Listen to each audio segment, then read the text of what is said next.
Great. Hello, friends. We're here again. It's me, Modupe, and I'm here with Toyin Akinfolarin.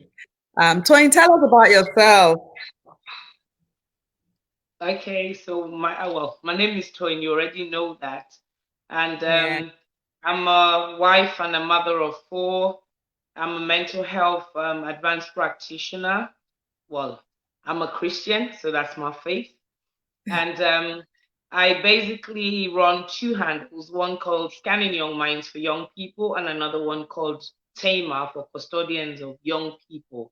And Hmm. yeah, there's a lot to me, but I think as we keep going, a lot more would flow. I generally struggle to say who I am like that. I know, especially when you're handling so many. So, custodians to young children. For people who don't understand that, can you explain what that means?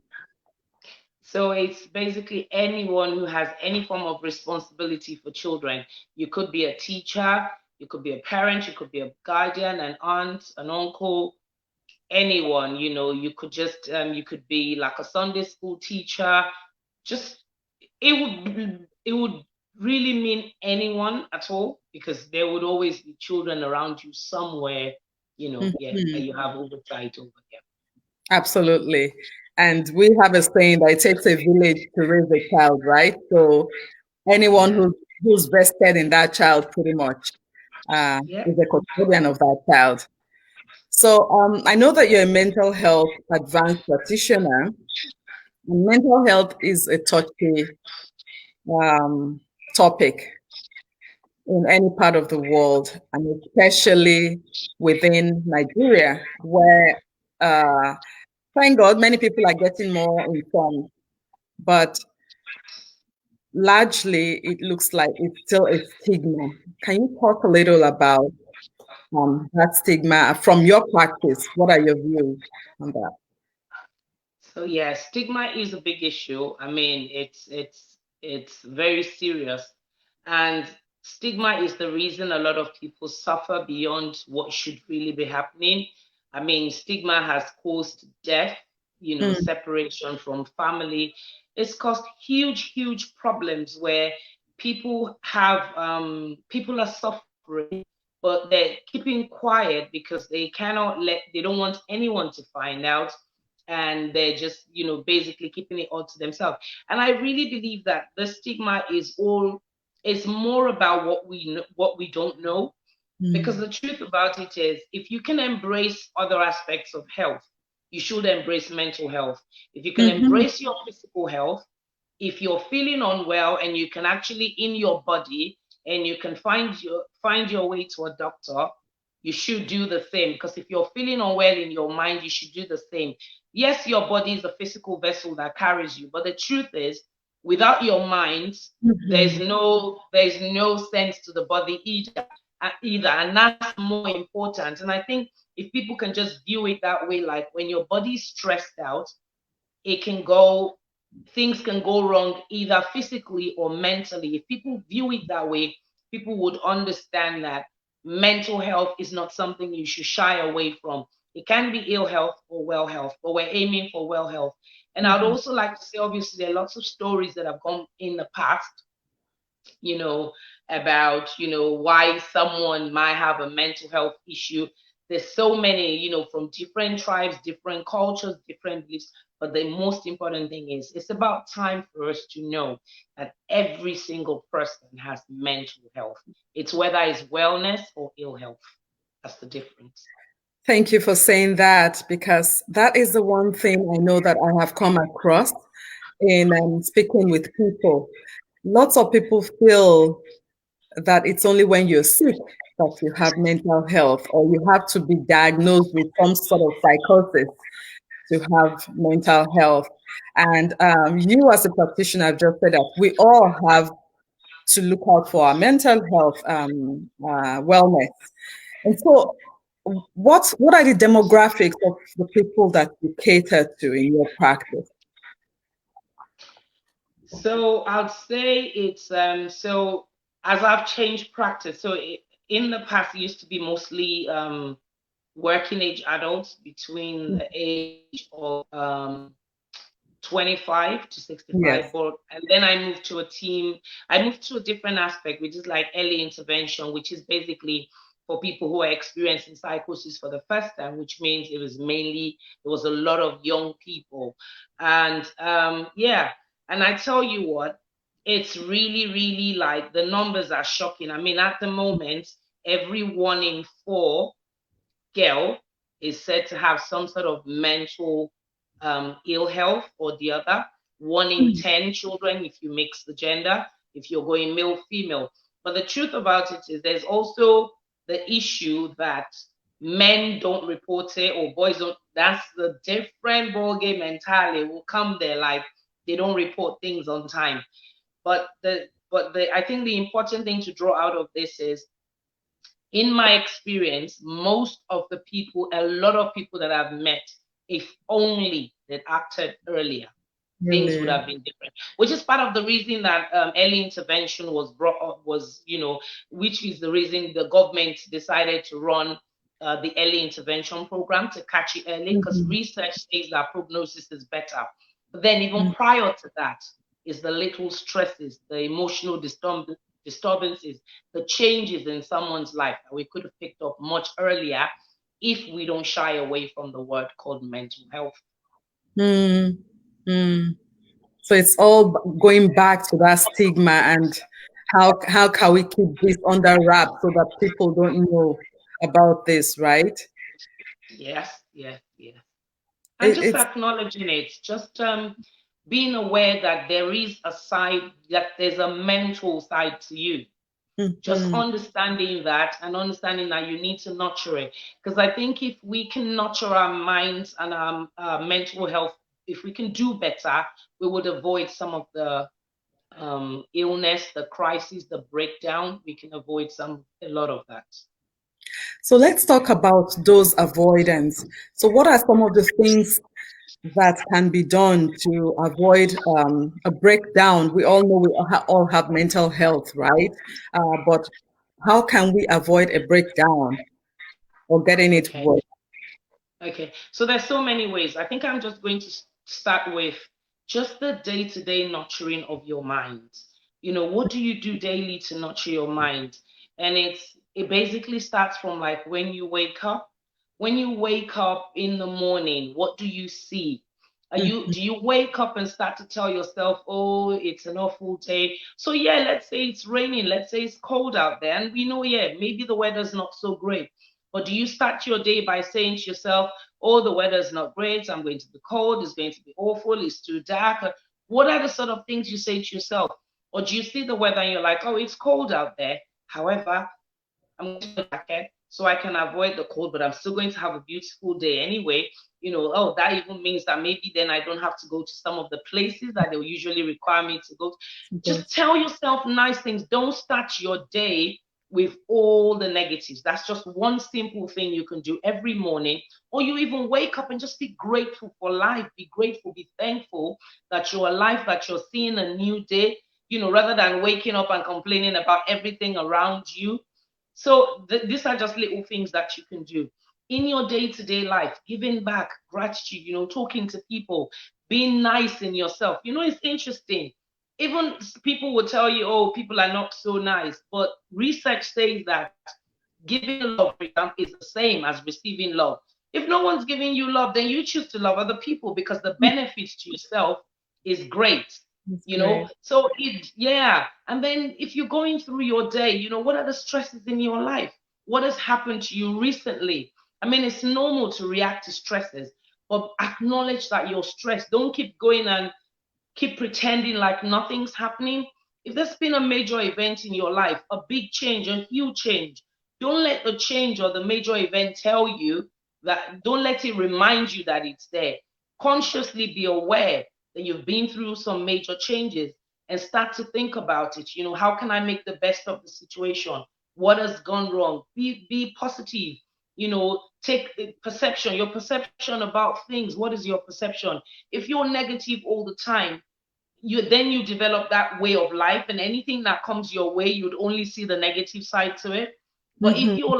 if you build yourself up to be a positive person, like for example, they refuse you a job, you're like, actually, I got the benefit of going for the interview, and maybe it's not the best one for me. I'm sure there's one coming for me. You tell it rather than, oh, they didn't like me, they didn't give it to me, now I'm going to be poor, I'm not going to have. The things you say to yourself make a huge, huge difference in your life. Yes, you feel like sitting down and moaning, but choose not to. So you have to be very intentional. There's so many things mm, I can tell you about what to do, but I'm just hoping mm, that people can grasp just the general, like, it's about being positive, it's about your perception of things, it's about thinking. Don't do the pity party, and be honest with yourself. Even though mm, largely in the world these days we've been told like everything is going to be good, fine, like booming, it's not true. People show their best lives. Part of life is going through difficulties because they mm, shape you, they build you. Like I say, when you have a scar, you can use it either way. You can use your scar as pity party, see what happened to me, I got mm, caught and this and that. Or you can use your scar to say, you know what, that's the challenge I broke through. You need to decide. These are the things that help your mind. mm. You just have to be positive about things in life. Don't do this pity party. Don't wait for it. You're the expert of yourself. You need to get Yeah, yourself going. And that's the honest truth. absolutely.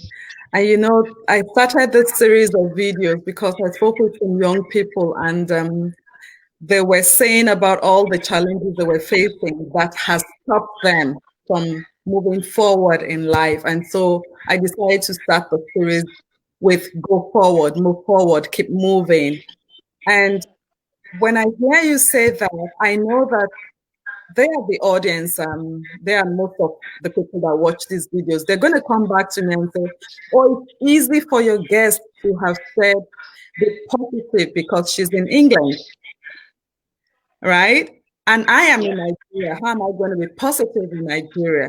But what I hear you say is, regardless of where you are, you have a choice to be intentional, right? Yes, you have the choice. So you have to understand that you have control of certain things and you don't have control. So you need to know what you don't have control of. So if you're based in a particular location in a situation, you may not have much control about that. However, you have control over your mind and how on the things that you do, and you can make the best of any situation. At the end of the day, let me give you an example. If let's say for example you don't have money right now that you need for some to buy something, okay, the truth is the pressure of not having that money is actually felt in your mind. And so the more you say to yourself, oh, but I really want that thing, I can't have it, you get stressed out by it, you get upset by it, you feel sorry for yourself. But if you say to yourself, do you know what? I have other things, even if I can't have that one right now, I can have it later. I can what look at the things that you have control over. Appreciate what you have. What you want should not really you should not let that be you should not let that affect you so much. I know it can be difficult, you might want things, but the truth is if you don't have control about it, what is the win for you? Are you Mm, winning by stressing your mind out, or would you win by telling yourself good things and then trying to strategize, and then your thinking is clearer, and then maybe mm, you can find ways to do what you want to do, because you need your mind to be happy. You need your mind so that then you can have ideas, then you can have vision, you can carry vision, then things can come to you, and even your positivity would make people come towards you. And even maybe some of the things you want, someone else has it, but if you're going about too grumpy, too sad about life, people won't even come your way to tell you, you know what, maybe mm, you can do this. People won't offer you things, people won't come around you, they'll run away from you. So the mm, issue is, you've got to win somehow, and even mm. you can make the best of a difficult situation. Absolutely. So for young adults or for teenagers going through some sort of mental health, depression, in any way, they're depressed because of the environment. They're upset, which is understandable. They have no work. What sort of advice would you give to them to just keep moving forward? So apart from the positive choices they know they need to be making, is there a counseling advice? What sort of help would you say they should look out for? to just keep moving So forward. yeah, so help comes in different forms. If someone is genuinely, like, if someone is gone too far in their mental health where they're really, really unwell, they can't juggle things, they can't manage anything, then they need to speak to an expert. They need to speak to a counselor, a psychotherapist, they need to speak to somebody who can help Mhm. them. Even speaking to a friend or family member to at least offload the first set of and say, this is what is happening to me, would help them come a long way from what they're going. The journey alone is difficult. Mhm. However, I also would like to say that, so if someone, you don't have a job, it's not going well, you've gone through all this education. The thing is, some of the choices that we make in life is about what we know and what we've been told, because we're a sum total of all our experiences. However, we always need to remember that there's more than one way to get something. Maybe Mm. you're looking for a job. However, what are your hands good at? What can you do with your hands? Like right now, I know a young person who's in actually in university, but they're not having the best time of their life. They're not really enjoying it. However, we're talking about what are your hands good at, honestly. And I can tell you from just that kind of mindset and thinking and working with them and talking about there is more to you other than the standards or the way the world has set the standards.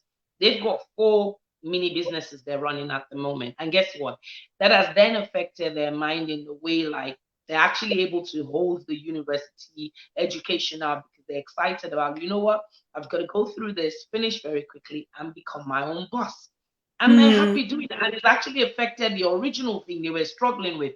And that's what happens when your mind becomes clearer because you're dealing with things in a different way. So yeah, one of the biggest things our young people have is there's a pathway and they're like, this is the way we need to go. And that isn't always the case. You need to Mm. tune it. You're created with certain gifts and talents inside of you. What are they? Because when you use them, they're your naturals. You will come across naturally. You would find the people in that niche if you use the natural things in you. And that's what we're not well trained to do. We follow Mhm. standard patterns. We don't look for what we're made of, what's inside of us. And I'm saying Abs- this from experience myself, from being a young person. I studied so many courses in my life just trying to be this person until I looked within at what has been constant in my life. And the one thing that has been constant in my life is what I am doing right now. And, supporting young people, helping them, focusing their mind. Because my mind has always been, I've always worked, I've been gifted in the area of my mind since I was young because I go through things. And I talk about it, and I find my way out of it, and I'm thinking, but eventually, obviously, I'm a person of faith. I started to understand what's on the inside of me and what God Mhm. has placed on the inside of me. And today, I am who I am, doing what I love. I wouldn't exchange this for the world. And it's nothing to do with my first or second or many other degrees that I went to get. Nothing to do with it. This is the one Mm. thing, yeah. So that's what people have to do. Look within yourself. So talk, get a support system. Don't allow the pressure to weigh you down, Yeah. There's pretty more much. to you. Don't follow people. Don't follow what everybody else is doing. Comparison. Get rid of the compare. There's so much. Find you. Find you. Find you. It's more than Mm. this. Mm. Well, we've run out of time for today, but this conversation obviously has just begun. There's so much to mental health, and I think the first part of it is just beginning to talk about it. So thank you, Toyin, for joining us today. We really appreciate your insight and your expertise in this matter. We might be calling on you again, and I know that my viewers would love to ask more questions. But before we leave, I always like to leave us with something from scripture. And today's scripture is from 3rd John chapter 1, verse 2.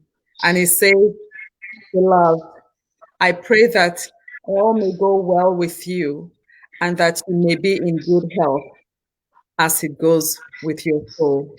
So I pray that for you, my sister Toyin, and for everyone Amen.